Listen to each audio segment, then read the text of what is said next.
Անբարենպաստ և անձրևոտ եղանակի հետևանքով քաղաքում խոտածածկը շատ արագ է աճում, ինչի պատճառով Լինոց-Մինդայի կոմունալ ծառայության աշխատակիցները պարբերաբար իրականացնում են խոթհնձի աշխատանքներ։ Ամեն օր նրանք խնամում և մաքրում են քաղաքի տարբեր հատվածները, հնձելով խոտը, բարեկարգելով կանաչ տարածքներն ու պահպանելով քաղաքի մաքուր և հոգիկ տեսքը։ Կոմունալ ծառայության աշխատակիցների հետևողական աշխատանքի շնորհիվ քաղաքը շարունակում է պահպանել իր բարեկարգ ու գեղեցիկ տեսքը, ապահովելով բնակիչների և այցելուների համար հաճելի միջավայր։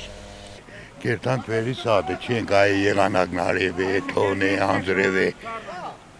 Մենք մեր գործը կենենք, չնեմ վրոդը բա շատ մաքուր է։ Ժողովուրդն է գոյությունն է չդեմ գոյենդը չէ, բայց մեր պարտականությունները կենենք։